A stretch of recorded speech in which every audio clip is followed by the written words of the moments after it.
Welcome to Talking Trades, the weekly podcast where we talk about comics so you don't have to. I'm Jeremy, I'm a DC fan. And I'm Matt. Yep. So, what's up, everybody? It's the Jeremy and Matt show today. Jon is taking a day. We're taking a personal day. What's the word I was looking for? Mental health day is what was like a version of this. A self-care day. Yeah. Something like that. Something like that. Yeah, he's taking a day. Yeah, so, he's earned it. He deserves a day for Jon. 100%. He's the only one of us still working. Yep. So he absolutely deserves some time off. Absolutely. But what's interesting is you and I have never done a podcast, just you and I. No. Ever. So it's the first time. I'm not going to sit here and lie to you. It's exciting. I miss having Jon on, but I'm excited. This is new. Yeah. It is interesting. It'll be fun. What's like one of the things that connects us? We got the Dark Tower. The Blackhawks. Right. Dark Tower, Blackhawks. What's like a big pillar of our friendship? Baseball. Baseball's good. Baseball's up there for sure. Well, now we got wrestling. Yeah, now we got wrestling. Now that I'm back into it. You know, I think that's everything. That's probably everything. All right, that's the podcast week. Have a good one, everybody. Yeah, thanks. Psych. It's Batman, guys. Matt and I are huge Batman fans. He's the Batman on Twitter, and I'm not, but we both have Batman tattoos. We're both huge Batman fans. So we decided, let's do a Bat episode, which is so out of the norm for Talking Trades. They never cover Batman. I know. Especially not during an entire month. Shut up. Hey, I'm fine with it. It's my birthday month. I agree. I love Batman. So we wanted to talk Batman. So we got a couple things. It's not going to be a crazy long episode. We have, I told Maz that, hey, get your favorite Batman the Animated Series episode, and we're going to talk about it. I'm going to do the same thing. And then I have a little book here called The Unofficial Batman Trivia Challenge, written by Alan Kistler. And we're gonna challenge ourselves with some Bat trivia. It's gonna be interesting. I'm gonna do terrible. It's gonna be great. Probably. I did a couple questions earlier, and I did very poorly because these questions are great. There is like almost 300 pages worth of questions. Lovely. So, lovely. Unless Alex Ross is the answer to every question, I'm gonna have a tough time. Probably. But Matt, Batman the Animated Series. Let's talk about the most formative television show of my youth, and yours as well. Yes, absolutely. That show has generated my Batman, my Joker, and my Mr. Freeze. Yeah, that shows when you think of shows like that in really in any aspect, let alone comics. The word that comes to mind: iconic. Legendary. Oh my God, yeah. Without the Batman animated series, is Batman as big of a deal as he is now? I would argue no. Yeah, because we had the Tim Burton films, and those were fantastic. They were great. We've talked about them a bunch, and how we thought Batman Returns is the reason why they went to that more goofy, campy style again. I stand by it. But in between those moments, you have Batman the Animated Series, where you get your quintessential Joker. You're the best Batman that you can ever imagine. And it's great. Like we've seen in a lot of stuff, we'll see bits and pieces of these characters done really well and done really poorly. Whereas in the animated series, like you get with Batman, the just straight up gonna break your bones, the unbelievably smart detective, the guy who uses the gadgets. You get all of that encompassed in one character, instead of, you see like the Dark Knight trilogy. He wasn't much of a detective. He was straight up, I'm going to beat you. It is going to hurt. I'm not wearing hockey pads. So yeah. Like for me, I mean, we love this show, and like I feel the same way. I feel like Batman would not be as prominent without this show in the early 90s. Over the course of 4 months in college, I saved up money from every paycheck, and I bought every episode of this show on DVD. So I own every episode and that includes the Batman and Robin adventures. So I have it all. And then they released it on the DC app. So now it's like an HD app. Oh, this is the best thing that's ever happened to anybody. I haven't watched every episode multiple times, but I've seen every episode of the show. Yeah. And you can go back and you can go, I missed that the first time. Oh, I missed that the second time. That's crazy. And so the show is made by Bruce Timm, Eric Radomski, and Paul Dini, and Mitch Bryan. Those are the people who created the show. And it's produced by Warner Brothers. And it is so iconic with Batman that it still resonates to this day with design choices in the comics, design choices in the movies, plot lines. Mr. Freeze was a joke of a character before this show. This show made him incredible. Two-Face is the same thing. Two-Face was better because of Long Halloween and stuff like that. But I don't know. This brought a lot of characters into the mainstream. I agree. Absolutely. And Mask of the Phantasm, made by the same team. It's basically just a long episode of the show. One of the best Bat movies, the best Batman movie ever made. I would agree. If you're listening and you have time, check out Mask of the Phantasm. That movie is fantastic. It's just unbelievable. It has the feel of the show. And essentially, it's a long episode, and it's great from front to back. Just such a great time. I can't wait to watch it again. I know that you, John, and I were talking about trying to squeeze in watching that, like we did with Red Sun. Red Sun. Yeah. I feel we'd be remiss in not watching it again. Spoiler alert: it holds up. Yeah, it holds up super well. And one thing that you see that the animated series did, like in Joker, you don't really have a time era. And that's kind of the same way with the animated series, is you don't know what era of time this right, because there's those weird blimps. Yeah, there are blimps. There's no technology. There's a lot of technology. You have the cars that look like they're from, the 40s. You got, all that incredible tech that you have, like you see Mr. Freeze use and Batman use and stuff like that. So it's just, it's very difficult to do. The fact that Joker was able to do it pretty well is a testament, I think, because there are animated series Easter eggs all throughout that film as well. Yeah, that's what you were saying last week, you were saying that the episode that actually went up today, which I don't know when this episode's going to come out, but you had mentioned that previously, that you saw that on your second watch through. There were some Easter eggs, and it's crazy.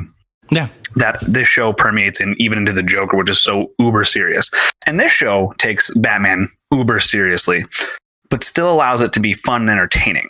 Yeah, it still has the campiness that people may have really liked from the 60s Batman, but kind of in a new era where maybe Batman isn't the most campy thing on the screen. It might be one of his, enemies. It might be somebody else. Because this Batman in this series is just, he's the Batman that I know and love. It's just, I'm going to do the right thing and I'm going to get it done. He's not sociopath Batman that we've gotten in some comic books. Exactly. He's not the one who exhibits brutality on the mentally ill. Well, except for like the supervillains, but to be honest, Joker deserves to get punched in the neck. I'm sorry. Absolutely. He does wrong. That's what happens. You get punched in the neck by a guy dressed as a bat. That's what happens in Gotham. It's not a good place to live. No, absolutely it's really not. I'm pretty sure that insurance is super high. Rent's probably, I don't know that they have insurance. I feel like it might be the one city in the entire universe that is like, nope, no insurance. We don't get it. Yeah, probably end up. So let's talk about. I got one more thing I keep forgetting to bring up. So this show is so innovative because of its look, right? The Art Deco style of like the buildings and the art in it. But what's super interesting is, did you know that it was drawn? So the paper that they use isn't white paper; it's black. Yes, they started on black and they added color to black so that it looks super dark. Yeah. What an innovative thing to do. And I'm sure they weren't the first people to do it, but they were among the best. Yeah, it was brilliant, I think, because when you think of Batman, he doesn't run around during the daytime; he runs around at night. So, giving yourself that background already of just darkness, and then adding to it, I think was a great idea, a great move. It makes it so that it still holds up on HD TVs now. Exactly. I just watched it. Yeah, and it holds up. It's great. Yeah, it does. It does. Well, you said you just watched it. Let's talk about it. Let's talk about your favorite episode of Batman the Animated Series. What is it, Matt? It comes down to a few. It was tough, but ultimately I have to go with Heart of Ice. What were some of the other choices? Laughing Fish was a big one. The other Mr. Freeze one that happens in season 2, I can't think of the name. But Heart of Ice for me, you get to see Mr. Freeze for the first time as, how we would recognize him. Yeah. Is just that cold robot, just dead inside, wants one thing, and that's to save Nora and get vengeance on the people who interfered. And it's great. I can't believe how well that actor plays that voice. It's just it's never been done before like that. It's so monotone, but it's also very expressive. Yeah, it's crazy. It's very intense. It's very just you can feel his emotion, while at the same time it comes across as he has none. He's just completely dead inside.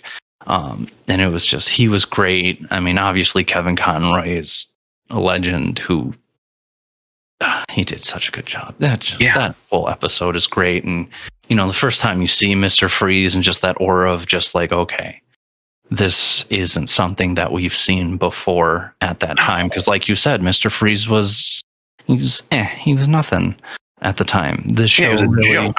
Yeah, this show really put him in the forefront as one of the big bads in Batman's rogue gallery. And I loved Mr. Freeze ever since. I love him for the same reason why I like Magneto.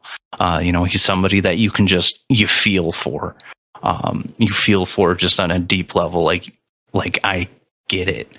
Michael Ansara is the man who played Freeze. He's so good. He passed away July 31st, 2013. A huge body of work other than Mr. Freeze, but that's what I will always associate that voice with. Absolutely. But yeah, that one's my episode for me. Like, I'm a Joker fan, but to be able to go down Joker, with the exception of the Joaquin Phoenix movie, the Joker is not an interesting story. It's really interesting to see him as a foil to Batman, but he doesn't generate he's not somebody I'm like, I want to learn about that guy. I wanted to know about Mr. Freeze after this episode. Like that's one of the things that I think is endearing about Joker, is because you don't really want to know a whole lot about him, because that adds to his aura of just like he's anybody, he's a nobody. Whereas Mr. Freeze has kind of that tragic backstory, and he was just a guy who was working at GothCorp to help his wife to try and save her, and he got shut down, and a big accident happened to where he can't survive outside of sub-zero temperatures, and it's all just very interesting. Is Victor Freeze a bad guy is a tougher question than is the Joker a bad guy. Absolutely. The Joker's a bad guy, 100%. The Mr. Victor Freeze does bad things, but is he a bad guy? That's a tougher question, which makes the best villains are the ones you sympathize with. That's why I think a lot of people like Darth Vader, because despite the fact those movies are not phenomenal, you can sympathize with Anakin Skywalker turning for a reason, right? Yeah, and also Darth Vader just oozes cool. He's great, and I mean, we saw it even with the with Black Panther with Killmonger. Everybody loved it. And it's just great. I like when bad guys are more than just bad. You're a bad guy. That doesn't make you a bad guy. Exactly. Thanks, Satan. And like with Mr. Freeze, there are times where he helps Batman, but he's doing it for himself to save his wife. And then there's times where he goes against Batman. It's all for his wife. And and it's really cool. It's during the New 52, there was an annual where it was a different version of Mr. Freeze, obviously, but in this one, Nora never knew him. She fell into ice escaping him, I think, and he was trying to resurrect this woman who he was like a stalker. And I was like, I don't like that. It's an interesting story, but it kind of takes away all of the things that I give a darn about with regards to Mr. Freeze. It would be a very cool like Elseworlds type tale where it's not folk. It's not like this where it ends. Yeah, where it has an ending. Whereas like this Mr. Freeze, the Mr. Freeze I know, the only ending that he has is when he saves his wife, and then he'll stop. He'll live, or when he becomes governor of California. Or that we try not to think about that. But kill the dinosaurs, the Ice Age.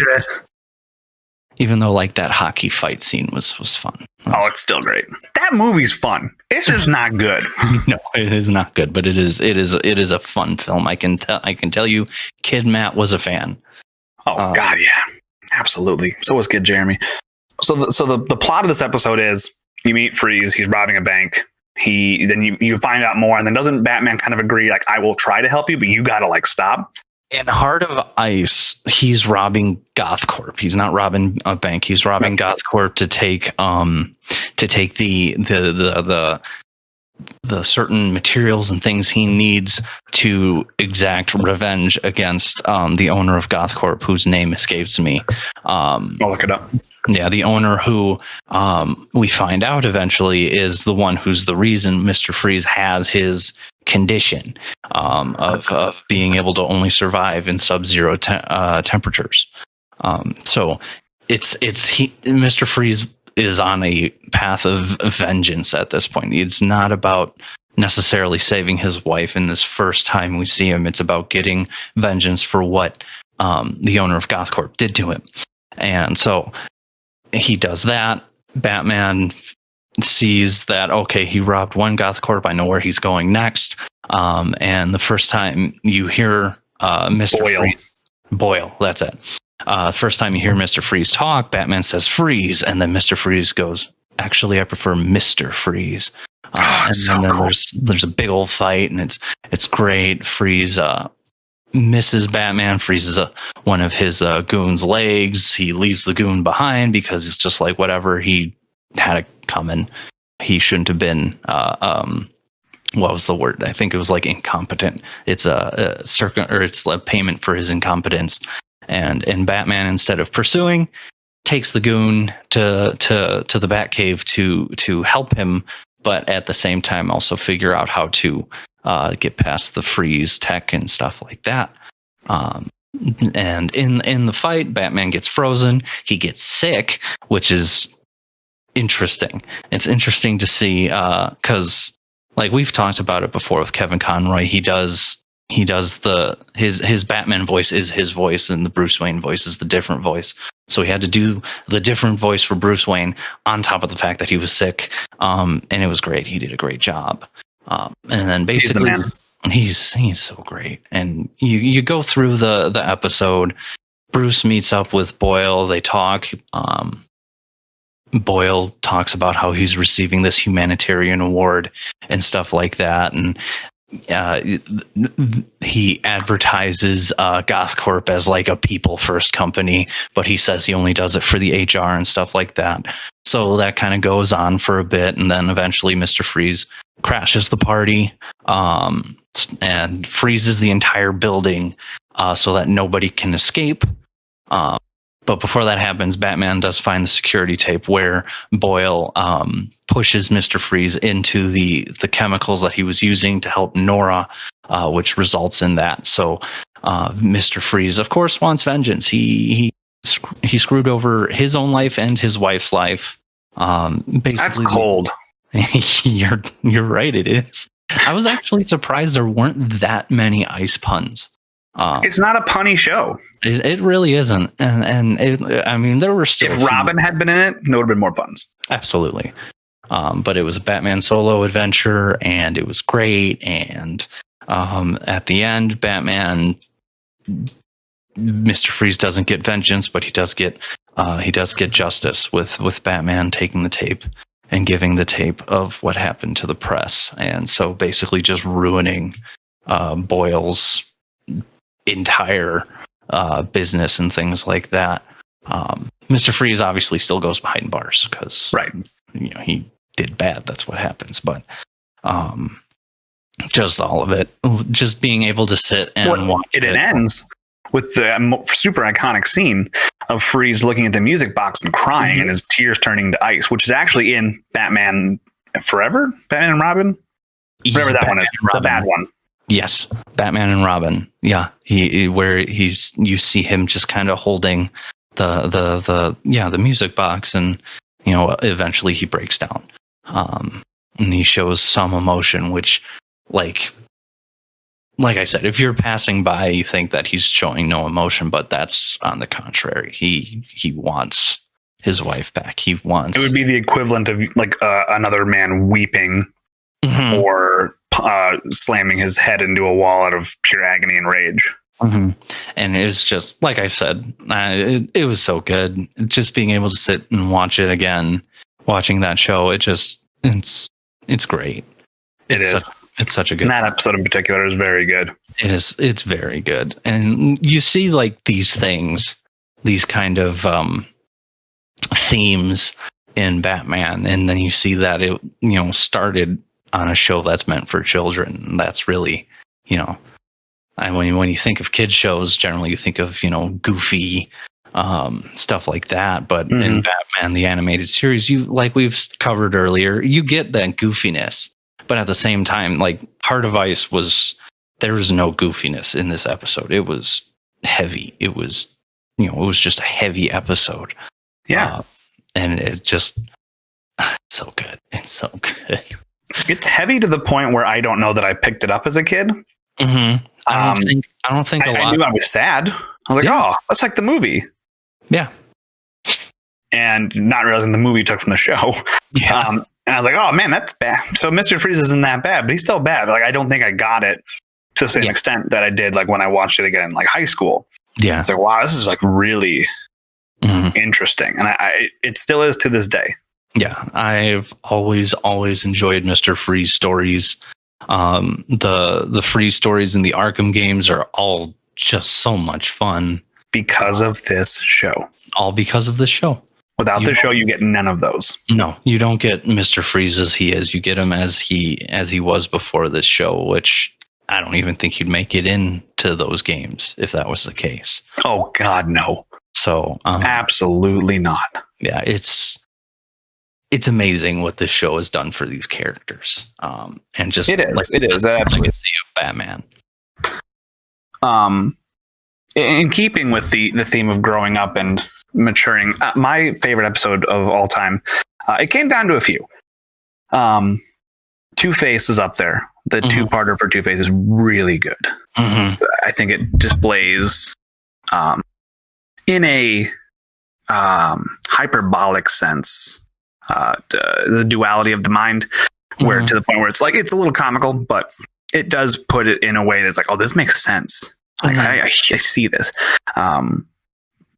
The Zatanna episode I'm partial to, but that's not because it's necessarily the best episode. It's because I'm partial to Zatanna.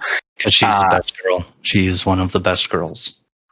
If you're so smart, why aren't you rich? The two-parter of the Riddler origin story, where he does a lot of stuff with the Minotaur and the labyrinth. That's really cool. Big, I'm a huge Greek mythology guy, so that was cool. But the episode that is, when I think of this show, I think of this episode without fail, is Beware the Grey Ghost. Beware the Grey Ghost is an episode that deals with 3 or 4 different topics within one. And it's so I'm just going to run through the plot and then I'll talk about how I feel about it. Yeah. So the plot is little Bruce is watching TV and he's watching his favorite show, which is The Grey Ghost. And The Grey Ghost is essentially a Batman archetype, where it is a man in a hat with goggles on and a cape and a suit, a gray suit, and he stops crimes. When Batman is becoming Batman, he kind of mimics that and takes that. the episode that he's watching involves a guy named the Mad Bomber blowing up banks. We cut to the real time, and banks are being blown up with the exact same MO, the exact same note, and the exact same means. But Bruce cannot remember how the show ended. It's clearly a copycat, but he doesn't remember, and all the archives for the show are gone. It burned down. So he seeks out the guy who played the Grey Ghost. And the guy who plays the Grey Ghost is played in this episode by Adam West. Batman from 1966.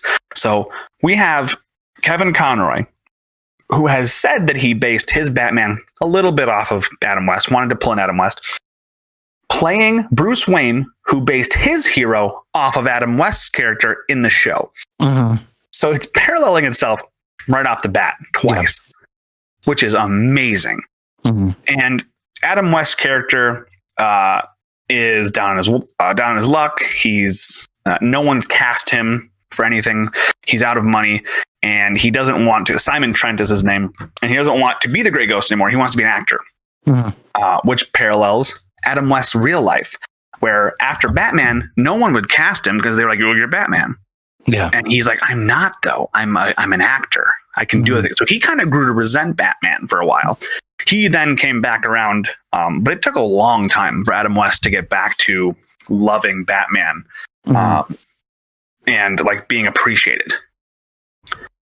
So the character Simon Trent is selling off his old memorabilia, and he's just trying to make rent. He falls asleep. He wakes up, and there's a note with all of his memorabilia back, and it says, "Meet me here, a friend."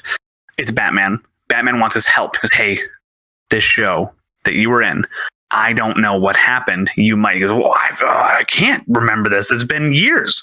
I did hundreds of those episodes. I don't remember this one plot. And Grey Ghost or Simon Trent runs off. And Batman's like, I thought you were my hero, but it turns out you're not the Grey Ghost. And the guy says, well, I'm not the Grey Ghost. He goes, no, that's very apparent that you're not. So Batman, before Batman's gone, he finds out that Simon Trent had every episode on like a VHS. So he watches the episode and he finds out how it's being done. He finds out it's these little cars. Mm-hmm. He tracks down one of the cars, and as he's trying to figure out what's happening, the cars come to blow Batman up. He's kind of gotten himself in a trap. A rope falls down. Batman takes the rope and pulls himself up on the roof. It's Simon Trent dressed as the Grey Ghost who has come to save Batman. Mm. They work together to find out that these are not just cars that are like the show. They are the cars from the show, from the Grey Ghost show. And those came from Simon's personal, what's the word I'm looking for? Oh my God. Personal inventory of stuff that he took from the show. Batman's like, so is this you? You're the only one with the show. You're the only one with these toys. What the hell? He's like, no, I sold this stuff. Well, the person he was selling his stuff to is so obsessed with toys, which, like, by the way, man-child alert. It was very like, it hit a little too close. It was like, oh, if they were Funko Pops, I'd have been like, oh, yikes. Is this about me? But the guy's like, I need more toys. And they don't buy themselves. I need money. So I've been robbing banks. And I mimicked the show. Just crazy behavior. So Batman and the Grey Ghost take him down. Simon is then recognized as a hero. And people are finally telling him, like, oh, we appreciate you for the Grey Ghost. Kind of like they did with Adam West. Mm-hmm. And the show ends with a book signing. And Simon's like, oh, who do I make this out to? Bruce Wayne. You were a hero of mine growing up. And they both kind of share a smile. And it's not implied that the Grey Ghost knows that it's Batman, but like, I want to believe that he does. Yeah. And the show ends. And it's so good of an episode period. Mm-hmm. With like, your childhood isn't your childhood. You got to kind of grow up, but maybe it is. But the fact that it paralleled Adam West's actual life for like a chunk of it, this is unreal. Yeah. The two best Batmans on the same screen. Right. Which happens again later. Mm-hmm. But like, oh my God, I loved it. I loved it so much. There's a bunch of references. There's like a Nightfall reference at one point when the kid breaks a Batman toy in half, just like Bane does. That was cool. It's just super good. Super good episode. And it makes me appreciate Paul Dini as a writer a lot. Yeah. That particular episode was actually written by, I have the writer right here. Boyd Kirkland directed it. It was written by Dennis O'Flaherty and Tom Ruger and Garen Wolfe. And the people that they brought in, so Paul Dini was like the head writer. Yeah. And the people they brought into the show, it doesn't feel like, with the exception of maybe On Leather Wings, which is a weak episode, but it is what it is. It's the first episode. Every episode hits in some way. Yeah. And this is just like, this is episode 18 of season 1. Mm-hmm. So like they are in full gear, and you can tell the animation's fluid. It's beautiful. So do you remember that episode, Matt? Vaguely. Very vaguely. Until today, it's been a long time since I actually sat down and watched the animated series. Gotcha. So it's worth watching again. I know. It's great. So those are our 2 favorite Batman the Animated Series episodes. Mm-hmm. I would like to hear your, talking to the fans now, I want to hear your favorite episodes of the animated series. What episodes you like and why. That'd be cool. Yeah. Please let us know. And eventually we'll have John do this too, because John likes the show too. Yeah. But now we've finished that, let's talk about Batman trivia. So Matt, there's a bunch of different categories. Okay. I'm going to let you pick one. Okay. Okay. So I'm gonna read some off. You tell me which one you like. Okay. The Dark Knight himself, category 1. Allies and agents of the Bat. The villains. Settings and layers. Dailies, comics and books. Film, TV, and video games. And I checked. This is after Heath Ledger's Joker came out, so there are questions about Heath Ledger in here. Alternate timelines and parallel universes. Yikes. The creators and Batman Miscellaneous. I feel like I would fare the best during either the film one or the villains. Let's do film, TV, and video games, or the villains. Yeah, I feel like let's do the film, TV, and video games. Okay. I feel like I'm not going to get any right regardless. We will see. But we will see. I'll give you a softball. Okay. In Batman Arkham City, which of the Batman's hated enemies forms a temporary alliance with him? Oh, Mr. Freeze. Very ironic that we were talking about it in this episode. That is correct. It is Mr. Freeze from actually, it's not. I'm sorry. Oh, it's not Mr. Freeze. It's not Mr. Freeze. But he does, though. I guess, but that's not the answer that they have. I think Catwoman? It's Bane. Bane? I guess. I'll accept Mr. Freeze. That's correct. I feel like he had more of a team with Freeze than Bane. I mean, granted, he doesn't. I don't think you fight Bane in Arkham City. You help him destroy the Titan, but at the same time, you do team up with Freeze in Arkham City. I agree. That's why I'm giving it to you. In Batman the movie, 1966, Adam West, I have that. The Caped Crusader was attacked by a shark. What device was he lucky enough to have in his belt that was meant for just such an occasion? Obviously, the Bat Shark repellent. I'm not even looking at the answers to tell you that's correct. Yeah. I'm not even going to look. That's amazing. That scene is iconic. That scene is... Oh my God, yeah. That whole movie is wonderful. I remember we watched that after one of my birthday parties, and it was just such a good time. Here's one. In Batman the Brave and the Bold, the Dark Knight journeyed to another world and met a counterpart dressed in a red and purple bat suit. Who voiced the Batman of planet Zur-En-Ah? You know this. Do I? Yeah. Oh, yeah. Oh, man, I don't think I do. You're going to be mad. That's fine. I can handle the answer is Kevin Conroy. Oh, well. Just why is just always guess that? You're right. Always guess Kevin Conroy. I felt like that would have been too obvious, though. That's the problem. That's fair. But like, always guess Kevin Conroy. Yeah. Because then I would have said, "Oh no, that's not right. Guess again." Let's try the villains. Let's see how you do with the villains, and then Well, let me do a couple of these. Apart from the Joker, what other now famous Gotham City criminal appeared in Batman #1, which debuted in 1940? Is it? Oh, there's choices. Sorry. Woo. Is it Scarecrow? Is it Two-Face? Is it the Penguin? Or is it Catwoman? Don't think it's Scarecrow or Two-Face. So you think it's the Penguin or Catwoman? Yeah. Okay. I'm going to go with the Penguin. It is not. It is Catwoman. Sorry. I'm so sorry. Julian Day is the name of which criminal? I know that name. Why do I know that name, but I don't know the criminal? Oh, Calendar Man. Very good. We talked about this guy earlier. Many are familiar with the villain Mr. Freeze. When he first appeared, though, he used a different name. What was it?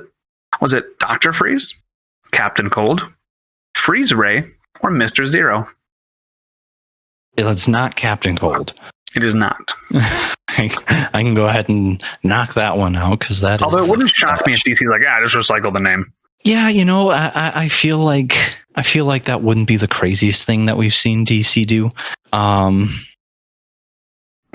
no, not even close. I'm going to go with Mr. Zero. Correct. Very good. So you got that one right. You got Julian Day right. I think you got 5. I think you got 3. You missed the Kevin Conroy voice one. Yep. And you missed the Catwoman one. So I'm going to say out of 5, you got 3. So that's pretty good. No, that's not bad. Pretty good. You want to do one more? Let's do one more. Let's do one more. I feel like I'm heating up now. Oh, yeah. Okay. All right. If you're heating up, then we'll see how you do. No. Do you want an easy one or do you want a hard one?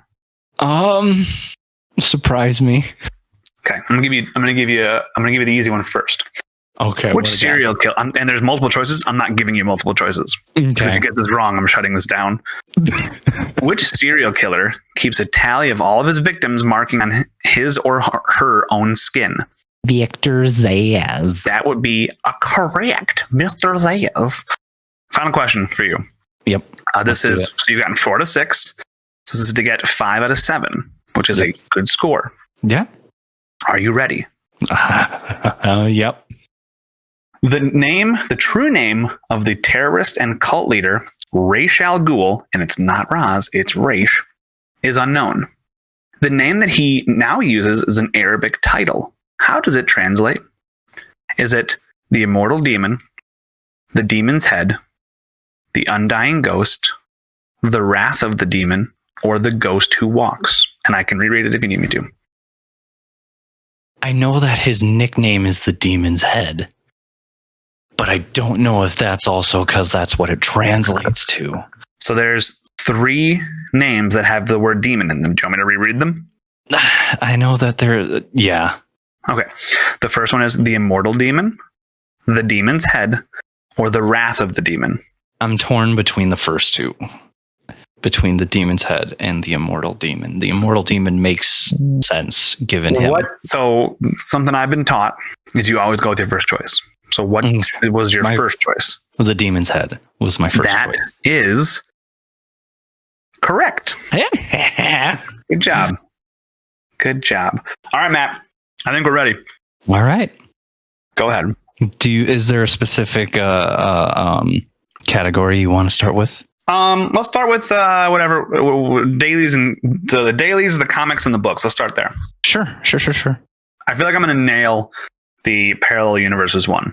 Personally, We'll see. I'm just going to kind of read the ones that I think aren't too easy, and we'll see where it goes from there. Okay. In one Batman Sunday strip story, oh God, the Penguin asked for Batman's help in convincing a woman that he was not a criminal. Who was she? And I'll give you the list. Oh, thank God. Penguin's sister, Penguin's aunt, Penguin's mother, or the Penguin's cousin. Okay. So, mother's too obvious. Sister just doesn't make sense. I'm going to say cousin. Cousin. Am I right? Let's see. You are not. It was Penguin's mother. No. Yeah. All right. So 0 for 1. Awesome. The Sundays one, I'm like, oh, that was nope, not gonna get any of those. Yep, that one was like the first page you sent me. Dang it. In DC Universe Inheritance, which former teen sidekick is said to have belonged to a band called the Great Frog? What? There is no multiple. Band? Yeah, the band called the Great Frog. What page does it say that's on? Let me see. It is. My God. What? The Great Frog? Oh my God, I see it. What the what? Yikes. This one's really hard. Did you look at the answer? Yeah, and there's no there's no there's no choices, I see. Yeah. Is the answer somebody I know? Yes, it is somebody that you know. It's a former teen sidekick said to have belonged to a band called the Great Frog. Okay. So my thought process would be that it's an Aqua somebody because frog, but that doesn't seem like it'd be in the Batman book. Unless it is because Robin hung out with I don't know. Oh my God. I'm going to say, this is going to screw me. I'm going to say, you said I do know this person? You do. God. I did not know this about them either, but granted, I'm not a diehard fan of theirs. Okay. Am I? No. Okay. Well, that doesn't narrow down. I'm not a diehard fan of any of the sidekicks. Oh, man. I'm going to go. All right. Can I get 2 guesses at this? I'll give you 2 guesses, okay. Yeah. Donna Troy. No. Okay. That was when I was like, maybe. Oh, man. All right. If I say Robin, I'm going to say Robin. And then if I have to specify, I'll specify. No, it is not Robin. Who is it? It is Arsenal, formerly known as Speedy, sometimes called Speedy. Red Arrow. Dang it! I was gonna say Speedy. No, I'm mad. I'm so mad. To be fair, I gave you a really, really hard one. You did. Also, to be fair, I didn't give you the Heath Ledger question, so. No, you didn't, but you still gave me easier ones than the ones that I've been given. That's right.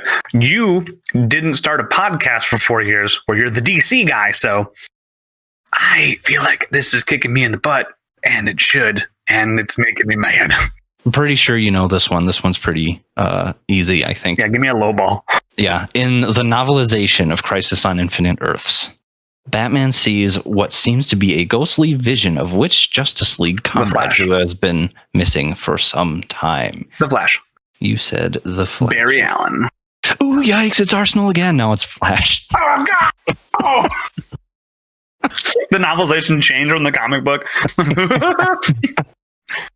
Oh, yikes. It's actually Jay Garrick Flash, so you're technically wrong.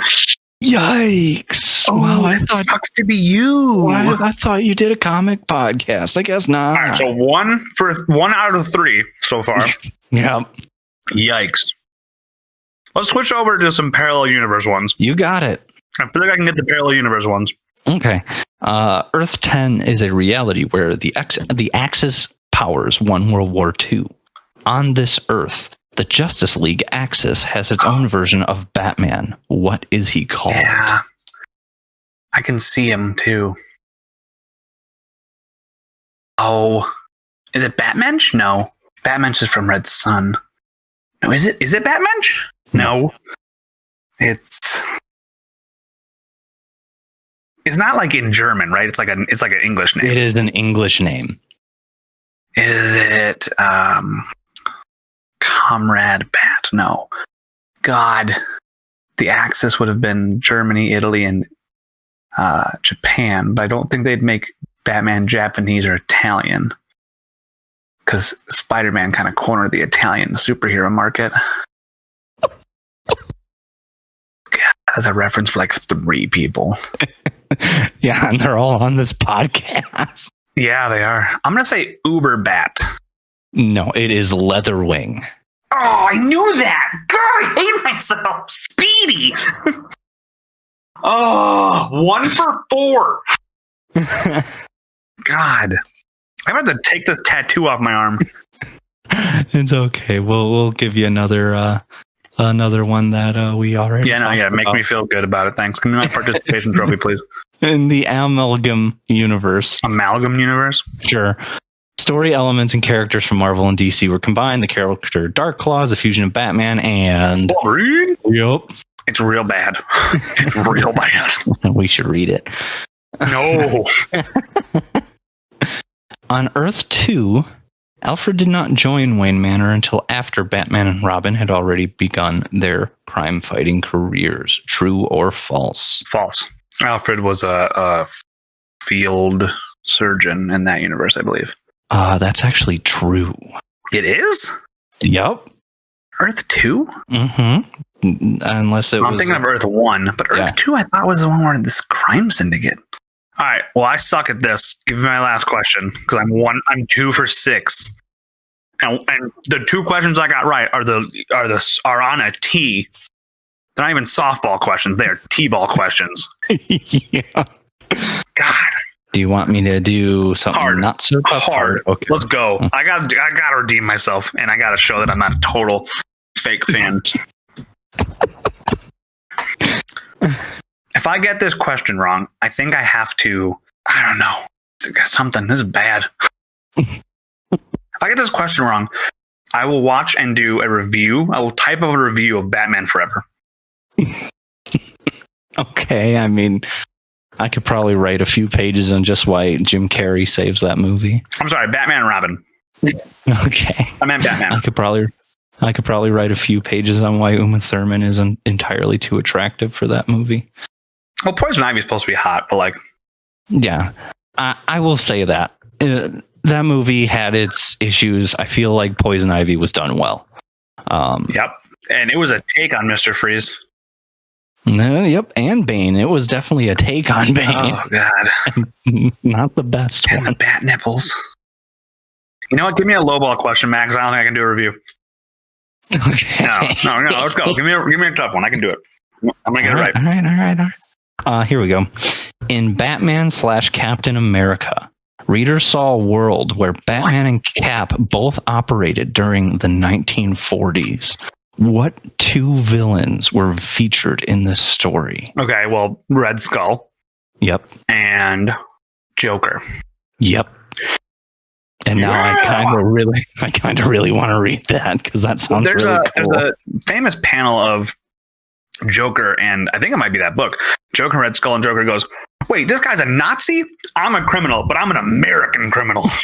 And he like tells Red Skull off, and it's hilarious. Okay, so 3 for 6. I don't have to do a Batman and Robin review. Fantastic. No, I thought it was 3 for 7. I thought he did 7. What?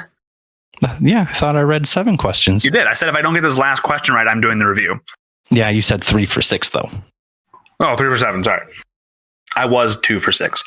All right. Yeah. Let's see. I'm going to give you a couple more here since you're we're going to see. I'm going to give you, let's see, the movies and the video games. So I'm going to stick with that. Let's see. When he was offered the role of Batman, actor Val Kilmer was literally standing in a bat cave in Africa, having gone there to research a role for the film The Ghost and the Darkness. Is this true or is this false? Feel like that's just weird enough to be true. It's also like uber specific, so I can totally say like, no, it's totally not true. It is true. Yeah. That one feels more like trivia than like, oh, this is a fact. Like, don't make that a question. Yeah. In Batman and Robin, I don't even know if this is a good question, but I saw Batman and Robin. In Batman and Robin, Batgirl's backstory was revised to make her Alfred's niece instead of Commissioner Gordon's daughter. Why? Was it A, producers didn't want to bother explaining why she had never been seen in Gordon's company in the 3 previous films? Oh my God. B, The screenwriter had been misinformed about Batgirl's history in the comics and honestly believed that she was Alfred's niece. Oh my God. C. It was thought that making her Alfred's niece would make her acceptance into the Bat family more believable. Or D. It is believed that Pat Hingle, who played Commissioner Gordon, was too old to be believable as Batgirl's father. Can all of those be true? Because they're all hilarious. They're so bad. Oh my God. Funny. Oh my God, that's so bad. They're so funny. I forgot the first ones. The producers didn't want to bother explaining why she hadn't been there. The screenwriter honestly misbelieved. Having her be Alfred's niece made the Bat family more believable, or it was believed that the actor who played Commissioner, was too old. I feel like it's either the first or the third. If it's the first one, that'd be so funny. So funny. So what do you think it is? I want it to be the first one. Is that your choice? It to be A. Yeah. It is not, unfortunately. Okay. I think that's hysterical. It is... Okay, I just want to make sure I have the right question here. It is D. It is believed that Pat Hingle, who played Commissioner Gordon, was too old to be believable as Batgirl's father. Oh, whatever. So you are 5 for 9 now? 9, yeah. 5 for 9. So question number 10. Let's see if you can go over 50%. Let's do it. I see stuff in here that you should definitely know, so I'm going to skip those. Above 500 team. That was an Arkham Asylum question. Not going to ask you that one. Yeah, I've played those games too much. Oh, this one's good. Bonus question. This doesn't count, but this is interesting, and people might not know it. Sure. In the video game Batman Arkham Asylum, this doesn't count. Okay. In the video game Batman Arkham Asylum, which villain is seen pacing but never reveals his true form? Is it Clayface? Yeah. Yeah. I think that's a cool little factoid. That is neat. That one, I don't know if I've seen him in. Oh, no. Oh, really? Yeah, no, I'll have to. So, yeah, if you turn the detective mode on, there's no bones. Oh, cool. Yeah, it's very, very cool. Oh, no, I have to go back and play that game again. Oh no. How sad for you. What is this? There's a Batman versus Dracula movie? What? How have I not heard about it? All right, we're asking that question. In the animated film, Batman versus Dracula, which brilliant alias did the famous vampire use while pretending to be a cultural anthropologist? Let's see if you can even answer this one. I don't think you can answer that one. It's like there's not enough information. It's Dr. Alucard, which is a Dracula backwards, like from Castlevania. Yeah, from Castlevania. I wouldn't have gotten that one. That's okay. Let's see. There's got to be a good one. This is probably fantastic podcasting. Oh, yeah. 10 out of 10 content. Hey, you know what? I don't care. Here we go. In season 3 of Batman the Animated Series was retitled The Adventures of Batman and Robin. And Fox insisted that they would not hear any new episode story pitches unless Robin played a key role. Why did Fox make this change in title and policy? A. Fox wanted to emphasize the humor and lightheartedness of Robin because parents had brought up concerns that Batman's adventures were too dark. B. Fox believed that most kids would not watch a TV show unless one of the main characters was also a kid. C. Fox had decided that season 3 would be the final season of the show and hoped that Robin would become popular enough to star in a spin-off series afterwards. Or D. They believed the actor was too old. Oh, no, sorry, wrong question. Fox never had a reason for changing or canceling shows. It's just acts at random. Well, it's not D. Well, I mean...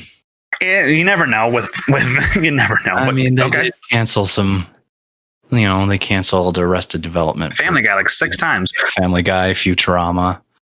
Simpsons. It could be any one of those. All of those. So lightheartedness. Kids wouldn't watch unless there was a kid.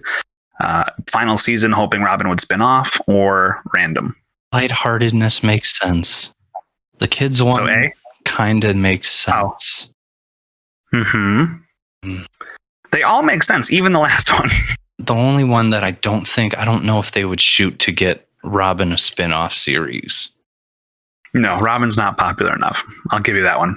C is not the answer. Okay. Yeah, I mean, he kind of does with Teen Titans, which is Magnificent. But again, that's not his show. That's not his show. He's just one of the main characters. And Dick Grayson's like a garbage character who becomes what? Nightwing? Ew. Listen. Okay. Also, that was not Nightwing. That's Tim Drake in that show. Okay. Because Nightwing's in the show. I'm going to say that, because we talked about it a bit earlier, I'm going to say that they wanted it for a more lighthearted tone. Nope.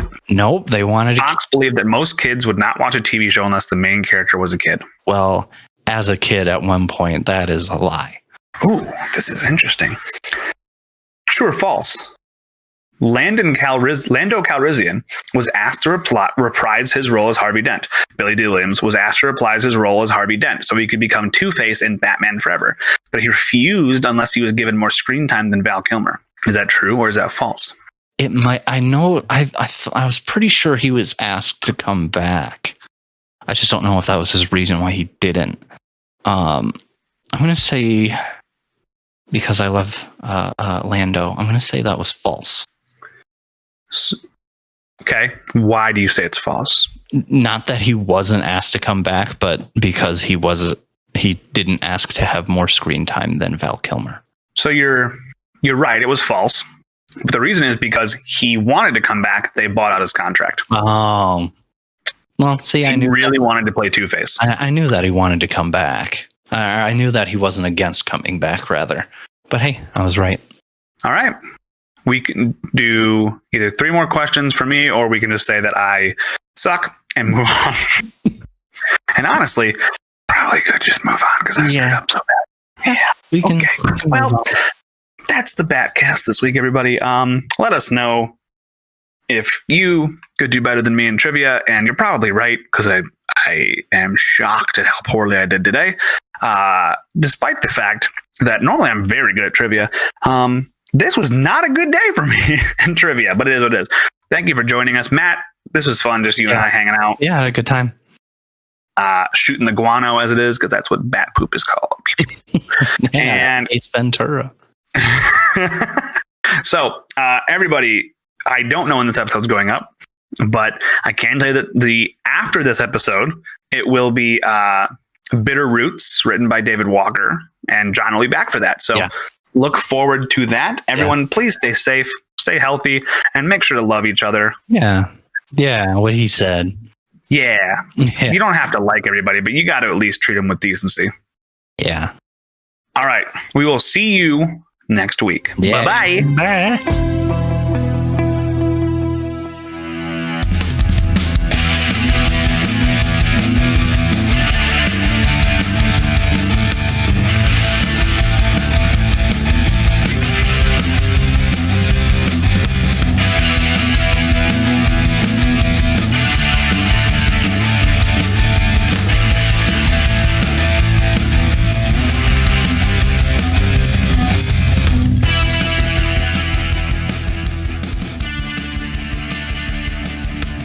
And I'm John Marvel Nut.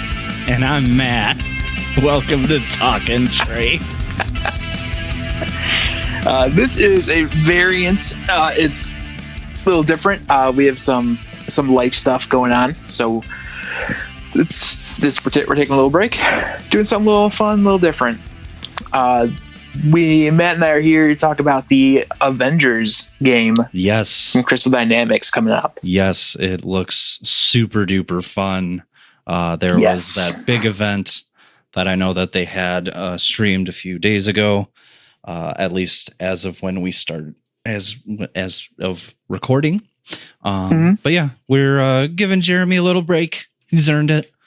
Now we can finally, talk about how much how we really think about him on the podcast, and like how he's a jerk for being such a good friend, and I value his friendship immensely. Yeah, I was gonna say, like, a delightful person. Yeah. Like, what are we talking about?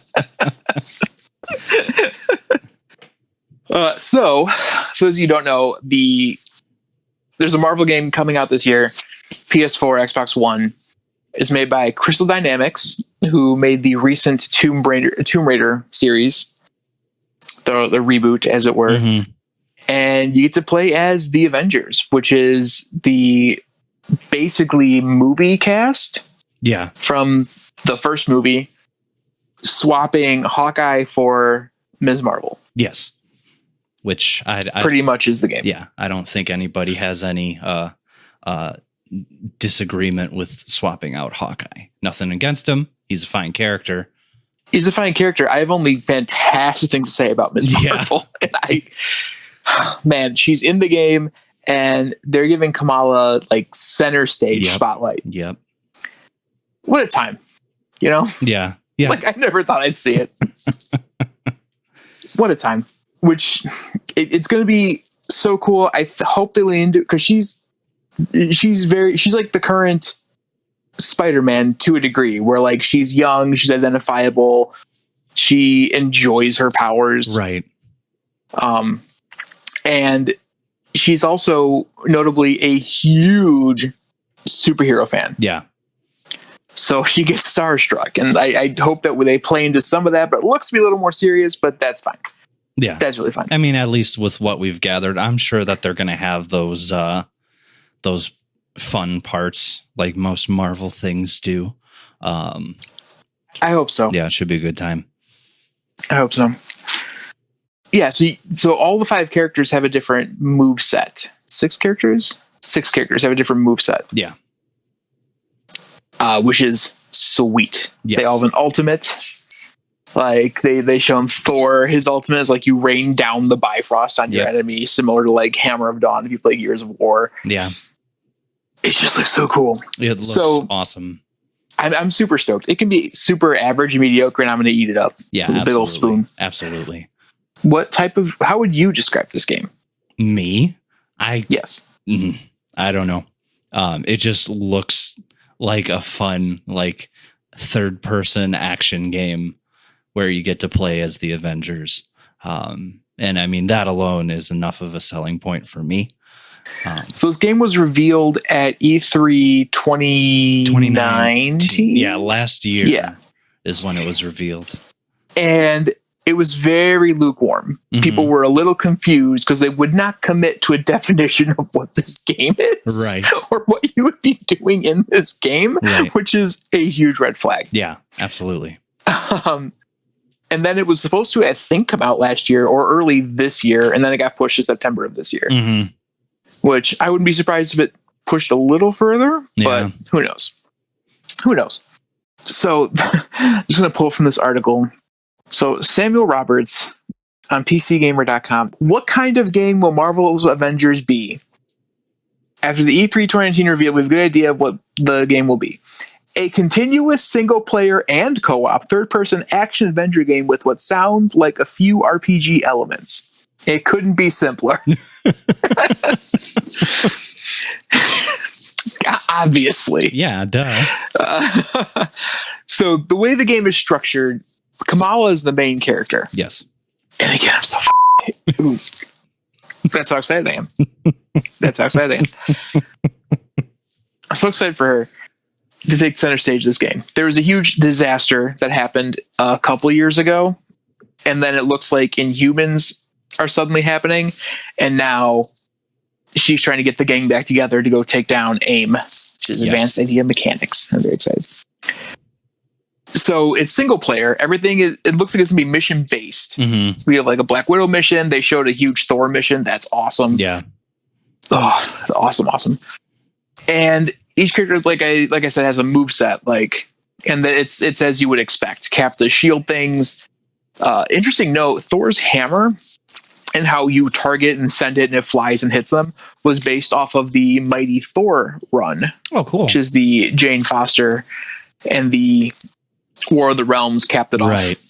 So it's based heavily off of that, which is super cool. Yeah. It's co-op, so there are different missions you can do. Where you can team up with, I think, a maximum of 4 players total and do different objectives. Right. It's been compared with like Destiny, where it's a living game. Right. And they keep adding stuff and the different missions and levels and this, that, and the other, which I'm personally fine with. Yeah. This is the kind of... I wanted to play Destiny. At the time, I was living in an unincorporated part of town. And it was impossible to get internet good enough to where Destiny would function. Right. So I dropped Destiny hard and never looked back, unfortunately, or fortunately, depending on your worldview, I guess. So, I mean, as people love it, people hate it. Like, I don't know. As a fan of stories and storytelling, I will say that Destiny is, you can probably miss it, but it's a fun game. It's a fun game to play with friends. Yeah, the thing is, like, I loved Bungie's work pre-Destiny, and I can't speak to Destiny, and they haven't done anything else. Right. So, I like Bungie. That's why I was very excited. It was like, their next new, like, Halo thing, quote unquote. So, it's co-op. I'm looking now at the stream playing. There are different, like, gear levels. You're going to have to get different stuff. One thing's cool is it's super customizable. So, for example, they show Iron Man having gamma. That's awesome. Which is kind of like poison, and it's super cool. Mm-hmm. The one thing with the co-op, you can't have multiple of the same character. Right. But with 6 playable characters, you can have a different mix. Yeah. And different stuff like that. What I'm super excited for is not only the story, because you have aim, and that means it looks like my boy MODOK. Yep. Is the big to bad. be the villain. MODOK, who's a throwaway, like, fight in any Marvel game ever, gets to be the main villain. Yep, he's getting some love. Can you imagine? Just like this game. So it's co-op. They're going to also give new story content, like new missions, as well as new heroes, and those will be free. Yeah, I am super into that. I good move on them. It's a good move. It's a classy move, and like 100%. I'll drop money on skins. Yeah, kidding me? Yeah, get out of here. Give me a Buggy Cap skin. I'm in. Let's do it. yeah, right. I don't care how inaccurate it is. I'll do it. It looks so. There are taunts you can do. Like, oh my god, it's so cool. And there are tons of different costumes. Like, they already shown that Gladiator Hulk is in the game. That's confirmed. Yeah. They've shown Iron Man from the original Sin storyline. Like, I'm super in. Yeah. I'm so in. You're rebuilding the helicarrier the whole game. Mm-hmm. Like, oh man. They show a Daily Bugle reporter. Yes, they do, which a lot of people are thinking, when is Spider-Man going to show up? I hope that's the case. IGN, or was it IGN? I can't remember. But a news outlet did report, though, that the creative director, I think, of Crystal Dynamics did say that this universe is separate from Sony's Spider-Man, which is a little sad. We talked about it off air, and I was hoping that it was going to be essentially an Arkham Knight is a new character situation, where it's not really the case. He means a lie. Yeah. Worst comes to worst, I would love to have the same voice actor play Spider-Man if Spider-Man's in the game. I thought he was just Yuri Lowenthal. Yeah, he did incredible. He was incredible as Spider-Man. Yeah, he was incredible. What I'm hoping is maybe he'll cameo and just won't be like a story. He can be playable, but not in like story content. I was hoping it would be the same, because this game is called Marvel's Avengers, and the Spider-Man game on PS4 is called Marvel's Spider-Man. Right. So I was really hoping that it would be connected, but we've confirmation that it's not, and that's fine. Maybe this even opens the door further. Maybe now Spider-Man can just pop in and be like, hey, without any kind of story repercussions or ramifications at all. Yeah, and then maybe. Who knows? And I mean, I imagine eventually, if that's the case, I'm sure that he would get a story, because he's arguably the most popular superhero ever. Like him and Superman and Batman are all like, you see them, you recognize them immediately. Oh yeah, easily. One interesting thing there, we know that for Marvel Ultimate Alliance 3 on Switch, there are X-Men in it, so it's not like Fox properties are off the table. Like in the core game, Wolverine's in the core game, and then the DLC adds Sentinels and X-Men and Fantastic Four. Yeah. So Fox properties are no longer off the table, but there are none featured yet. Yeah. I believe we're going to learn who the first post-launch character is going to be this summer. I could be wrong about that, but it's somewhat soon we're going to find out who that is. Yeah. I don't think it's Spider-Man. No. I think they saved Spider-Man for like a year from launch. Mm-hmm. So they can release some Spider-Man version with some skins and sell that at retail. Yeah. That's I think the move. What do you think? Who do you think, or do you think Spider-Man is coming first? I don't think so. I don't think it'll be Spidey first. Much as I want it to be, I don't think it's going to. I feel like Hawkeye would be a good one to do with the original Avengers, at least from the film standpoint. I feel like Hawkeye would be a good one. Obviously, I would love to see any of the X-Men be the first one, but once again, I don't think that's going to be the case.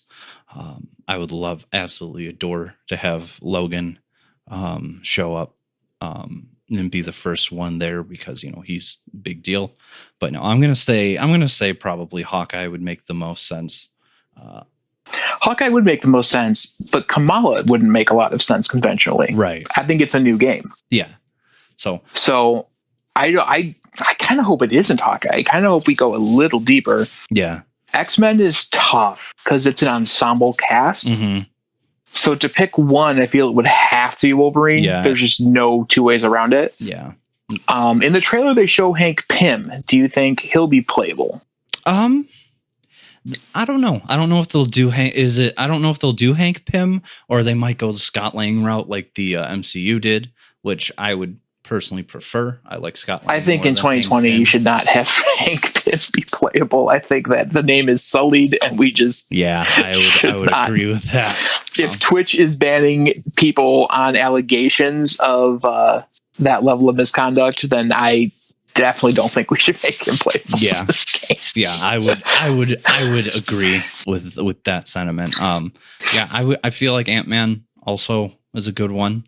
His popularity since the movie came out is shot up. Like, yeah, he went from a joke to someone people care about. Yeah, to like, because he was a straight up joke. Yeah, absolutely. I thought he was a joke. I did not care for Ant-Man at all. But that was also partially because I thought they were going to go the Hank Pym route, and they didn't. They went with Scott Lang, which is the better decision, I think. So Ant-Man, I think so too. Ant-Man he's a possibility. I mean, really, everybody's a possibility. When it comes, I think Scott's reasonably likely, given that Hank is in the game, so you kind of have that in already. Right. I would love to see. I'm trying to think of who would offer a different style of gameplay, right? Because I feel like Kamala and Black Widow already have your melee, not a ton of mobility covered, and that's kind of what Wolverine I think would fall into that vein as well. I don't know. I'm trying to think. I would love to see Black Panther, but I don't think he offers a lot either.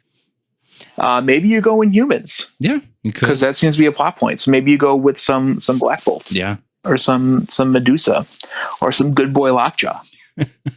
That would be amazing. Get to play as a dog. Yeah, I'm into it. You could teleport and bloop around. That'd be sweet. Yeah, agreed. Captain Marvel, I think, might be too super for this kind of game right away, but it'd be sweet. Yeah, I mean, I know IGN on their Snapchat. I watched their Snapchat stories, and they've since this happened, they've been covering it. And Captain Marvel was one that they thought might be the first one. They also brought up the idea of Namor being a playable character, which would be interesting. Sure. I don't know if he would be first DLC character to come out. The thing with Namor is he's not exciting, right? He's just not exciting. Because I think you want the first character to be someone I passed on it at launch, but I've heard it's fun, and someone I know plays it, and this is a character. All right, right. I think that's the kind of level you want to strike, and I think Captain Marvel absolutely gets it. I think Black Panther absolutely hits that level. You don't want it to be a side-ish character, I don't think. No. I don't know. It's hard. Yeah, it's hard. I'm gonna go with Captain Marvel. I think she offers enough gameplay variation. Yeah. to where it'd be a different new experience. I imagine her gameplay will be at least similar to what we've seen of Iron Man or Thor. But yeah, I feel like she would add a little bit of a different mix to the things. I agree. Because like, ooh, you know, what'd be cool would be like Iron Fist. Yeah, that'd be fun. Because you get all sorts of different cool martial arts, which would be different enough from Black Widow. But again, is he exciting? I don't think so. Yeah, is Daredevil exciting? I mean, I think so. I enjoy him. I've enjoyed everything that we've read on this podcast with him, and I've enjoyed, the little bit of this show I've seen, I've enjoyed. But yeah, it's all speculation. Obviously, if this is all wild speculation. I have no basis for any of this. No, absolutely not. And I mean, these are characters that we think. Obviously, with characters that we want, there's a ton. There's a huge pantheon of Marvel characters I would love to play as well. But same. Yeah. But yeah, I'll definitely have my eye on it. It comes out. It's currently supposed to come out in September. Yeah. We'll see if that gets pushed. Could get delayed. Right. With other games like Cyberpunk was delayed from September to I think November. I could be wrong. It's still 2020. It's still I think 20, it's November. Yeah, it's still this year. But given the way that the world is right now, delays are pretty common. I know that there have been asterisks on things on game releases and stuff saying that it's subject to change. And I totally get it. You want to put out a good product. You also want to make sure that people don't risk, possibly ending up in the hospital to go get your game. So I get it. Exactly. And also as an artist, you want to be sure that it's a good game. Shigeru Miyamoto, creator of Zelda, Mario, so many other beloved characters and IPs, said a rushed game is bad forever, but a delayed game can eventually be good. Right. And I absolutely think that's the case, especially if you follow video games, when a game comes out and it is rough and it is not ready, the devs do a ton of work, but that first impression is what sticks with the populace. Yep. It is so hard to shake. See Mass Effect Andromeda. No Man's Sky is like the only game that has come out of that ditch. Yeah. And people, even then, it never sounded like my kind of game to begin with. Right. I understand they did a lot of cool stuff to it, but a lot of people, when they just hear No Man's Sky, it was so much of a the story was how this game is not what people thought it was. Yeah, exactly. I know people who have purchased it who demanded refunds, and I totally understand, because that wasn't the game that we were promised. So if the Avengers does get delayed, we know it's for good reason. It's not whatever them just holding on to it for what have you. Yeah. But yeah, looks great. The last little bombshell I guess I found is there's a rumor of a Guardians game in the work at Eidos Montreal. Do you think that the Guardians are going to show up in this game? If there's a Guardians game in the works, I don't think so. Yeah, I didn't think so either. I also think that they don't want to bring in space because we're already doing Inhumans right now. Right. You know what I mean? I think it's Inhumans and X-Men. Not to mention there's the whole spider, everything you could do. Yeah. There's a wealth of stuff there. And I don't think that bringing in space would help it. Right. I think that a separate Guardians game would be the way to go. And then a question that I have is, outside of MODOK and Taskmaster, because we know that he's at least going to play a part in at least the beginning, is there any bad guys that you really want to see show up? Well, I'm assuming we can't have Spider-Man villains. Probably not. Just assuming. This is tough. It is such a D to F tier villain. But one of the Marvel villains I really like that they never use for obvious copyright reasons is Scarecrow. Sure.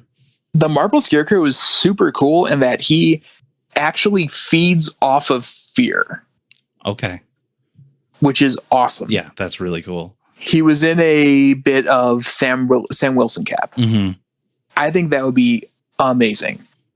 Obviously, I would love to see the Winter Soldier. Yeah, absolutely. I would Obviously, I'd love to that's see a given. Bucky show up. And this game looks grounded enough Mm-hmm. to where you could pull that off really well. Mm-hmm.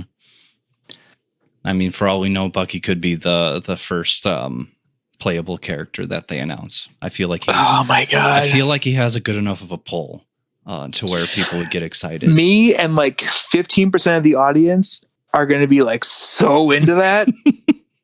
The other 85% are going to be like him. I mean, I'd be into It's that kind of character. Like, people that love him, but a lot of other people just couldn't care less. right. But I don't know. Winter Soldier is widely regarded as one of the best MCU movies. Mhm. So like, there's that recognition there. That'd be super cool. Yeah.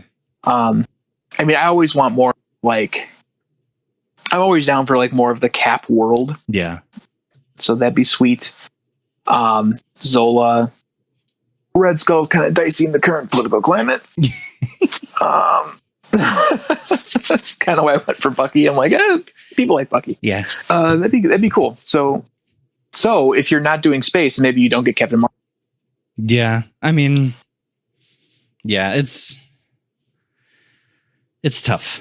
It's tough I don't know. to figure out. 'Cause, like, I would be pretty confident that they're not going to have the Guardians show up because Earth really isn't their thing.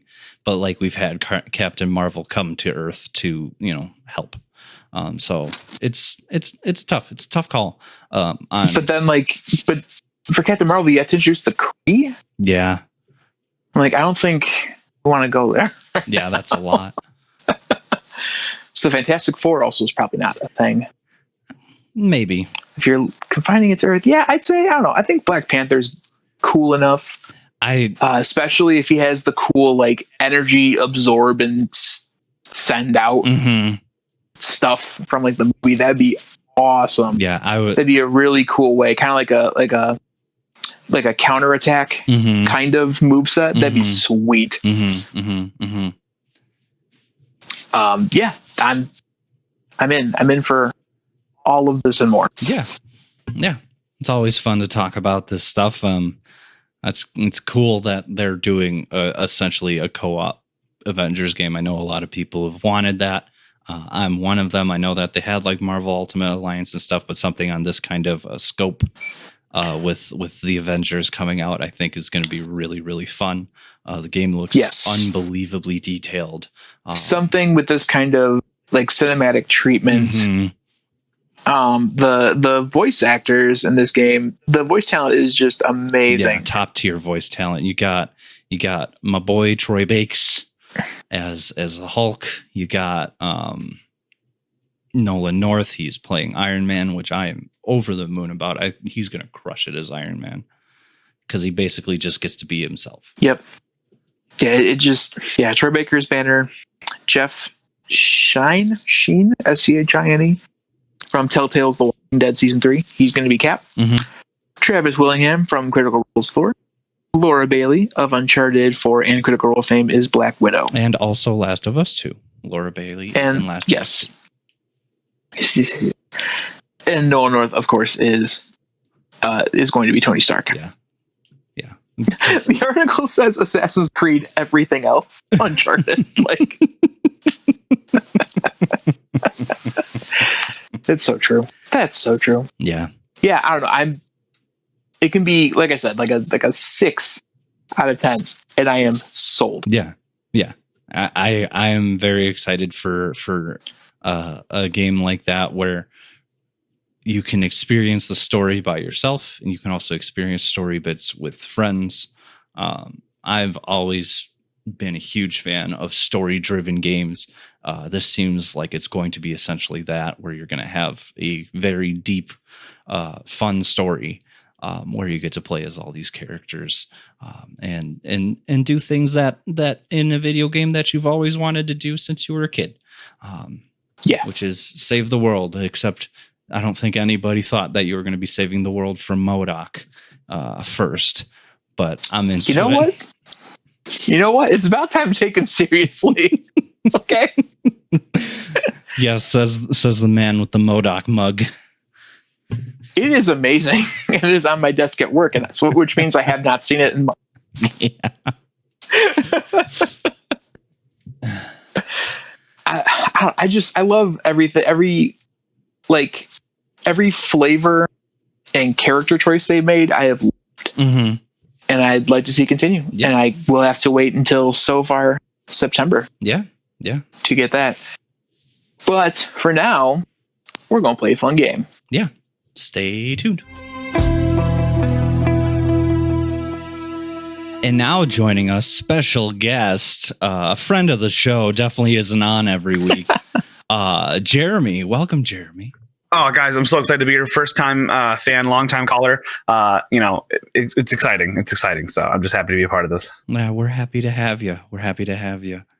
Yeah, no, I needed a break this week. John, you had a break a couple weeks ago. I know we haven't released that episode yet, but every time it happens every once in a while, you just need a mental break. Yeah, absolutely. But I have a contribution for the break, and that's the movie game, the comic movie game. Yeah. That I stole from the Valley Folk. But it's not art isn't theft, it's art, so it's okay.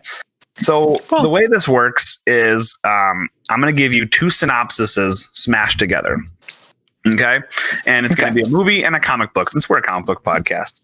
And you need to tell me the title of that thing. So if I said, I don't know, just for example, let's just do, I'm trying to think of one of the books I didn't do.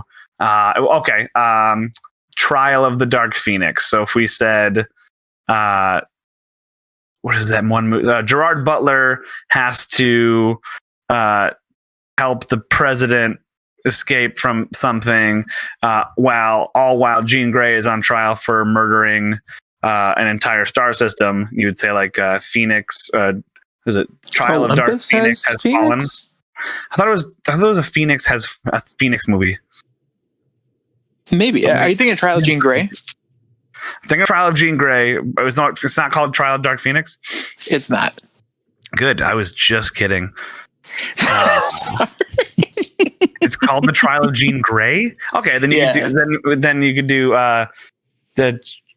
the two synopsises would be something with Grey. I don't know. Oh, the Grey with what's his name? Who's the old guy who's really good at fighting? Liam Neeson. Oh, yeah. No. So the Trial of Jean Grey, and so an old man's plane crashes and he has to survive wolves, all while the Phoenix is on trial for murder. It would be the Trial of Jean Grey, because the movie's called Grey.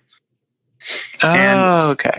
The way I set it up is you have to have most of the title in there. Like if you have you can't just say Batman. It would have to be like Batman Forever, or like Batman The Dark Knight, something like that along those lines, or just The Dark Knight. Yeah. Like you have to have most of it in there.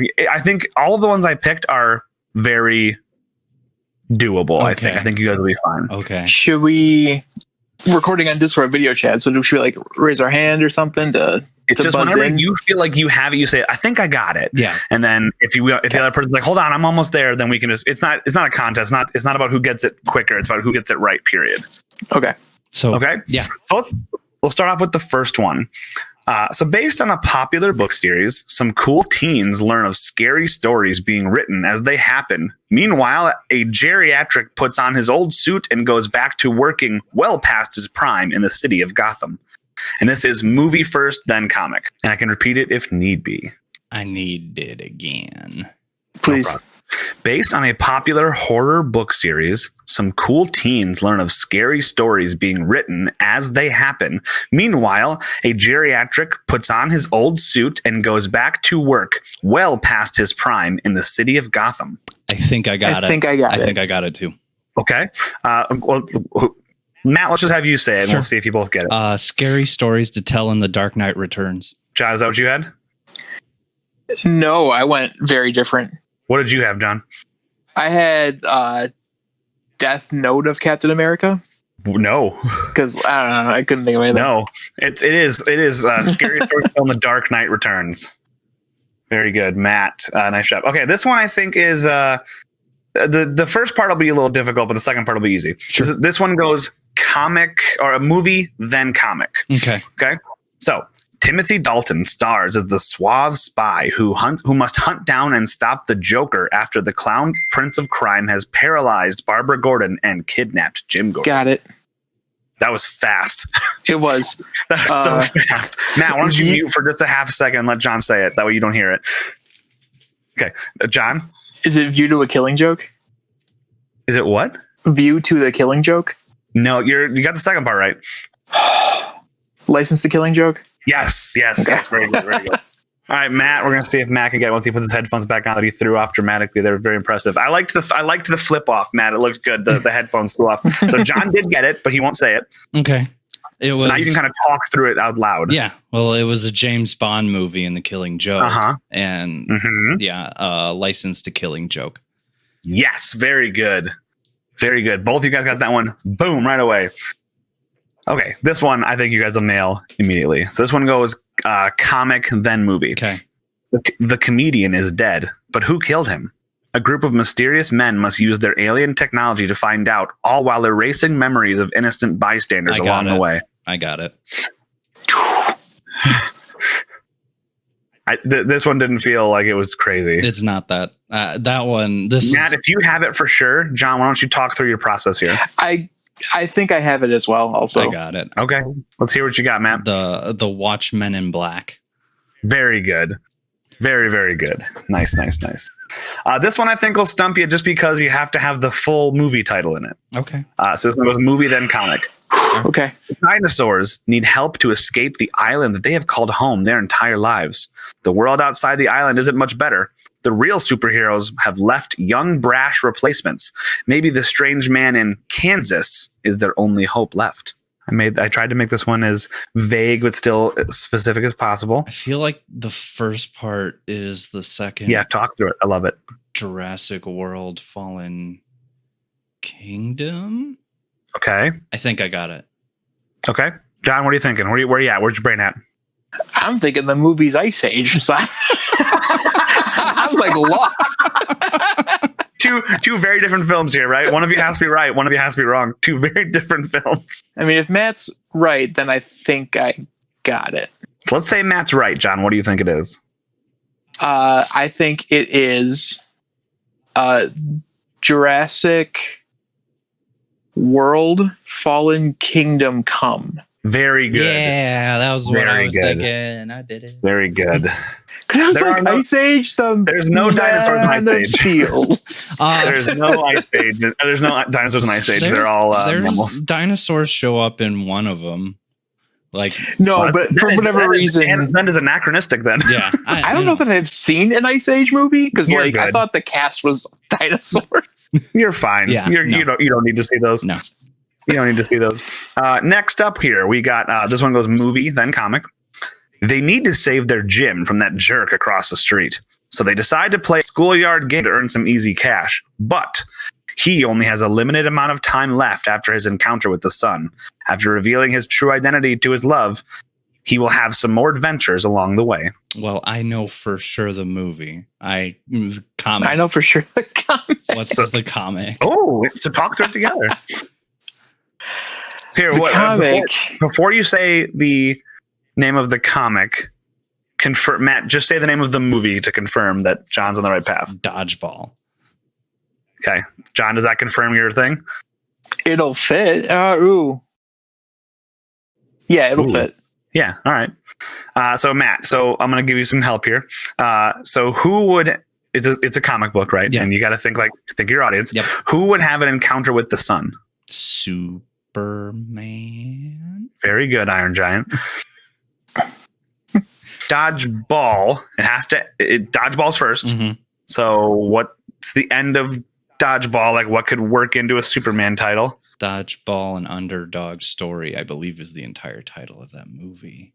It's just called Dodgeball, as far as I know. I thought underdog. No, it's got a subtitle. It does have a subtitle, but then this one does not include the subtitle because when I looked it up, that was not part of what I saw. It's like a true underdog story or something like that. Something like that. Yeah. Okay, so ignore that part because I messed that up. Then it's okay. I read it in a book. Ipso facto, I'm your boss. So I was thinking it would be without the subtitle, Dodgeball Star Superman. Very good, John. Very good. Yeah, I wasn't gonna get that. Exactly right. That's all right. That we read that like It's one of the earliest books we've ever done. Yeah, it was a long time ago. Yeah. Back when we did 2 books a week, I think. Yep. Well, you guys. And that was one of the 2 books. Put that. Yeah, I think Put that together. I think you guys did 2 books a week, all of like 2 weeks, and then realized that the episodes were unbelievably long. This is hard. Long and dense. Yeah. And then we had to read 2 books each. Yeah. It was miserable. Okay. This one. I'm proud of this one. I'm happy with this one. Movie, then comic. Okay. Jean Grey is back, but is she really Jean? They will have to grapple with this conundrum all while living in a simulated, gated community. Are their neighbors really the kind people they appear to be? Or are they just supervillains underneath all of that cardigan? So what's the first one? You said it was what's first and what's second? Movie first. First one is X-Men: The Last Stand. Got it. Very good. That is correct. Very good. I'd like to take a guess. So wait, you said the movie was first? Yeah. Yeah, movies So first. it's X-Men 3: The Last Stand is the movie. The comic. Ironically, there's no 3 in the title, which is weird. It's not. It's just X. Yeah. We just know it as X-Men 3 or as nothing because it doesn't really exist. No, And- it's been erased. Thank God. Yeah, doesn't fit. Yep. Where's your head at, John? So if that's the movie, and we still have the comic, then I am lost. I will repeat the description. Jean Grey is back, but is she really Jean? They will have to grapple this conundrum all while living in a simulated, gated community.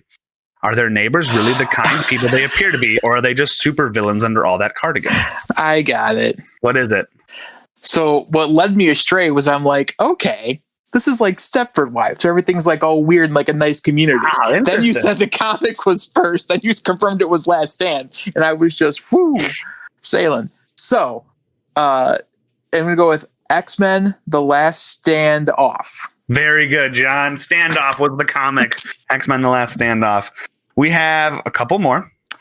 This one's interesting. This one took a long time to write, just because I was trying to make sure I got it all in there. Sure. Alana and Marco are having a child, which is hard enough. However, it gets harder when their people are at war. A war that has led Martin Sheen to the jungle to find an old, promising Marlon Brando to kill him. This one goes comic, then movie. Alana and Marco are having a child, which is hard enough. However, it gets harder when their people at war, with their people at war.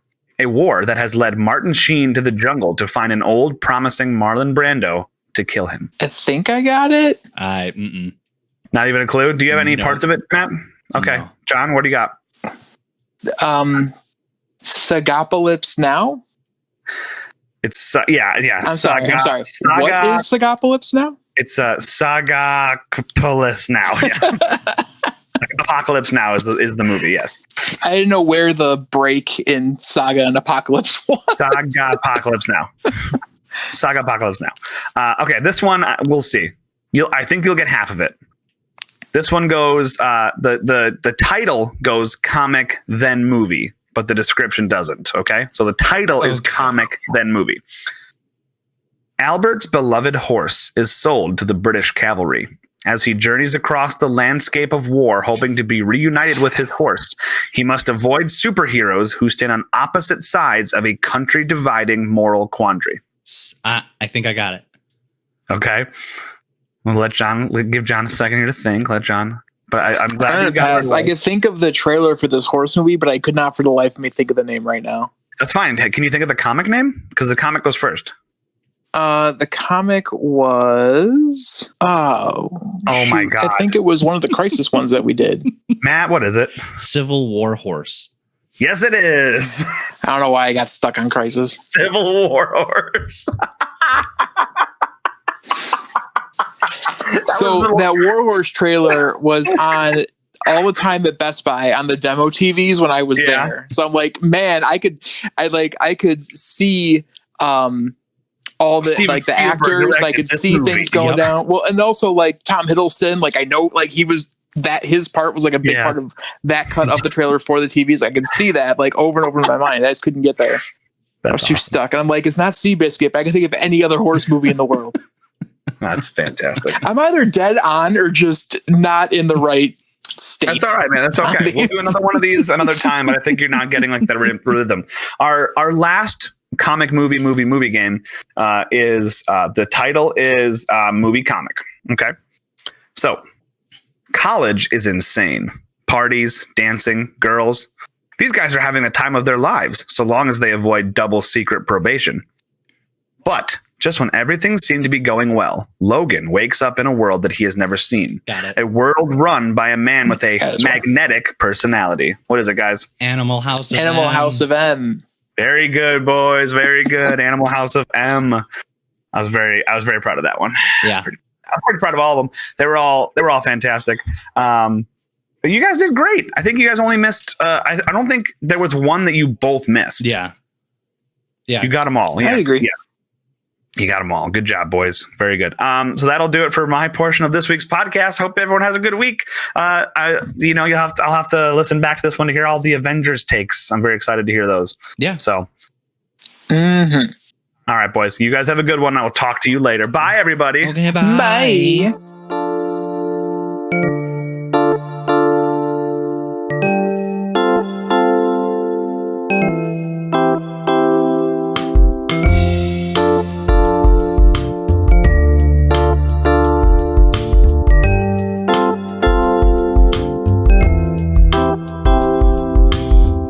You can follow us on Twitter at Talking Trades.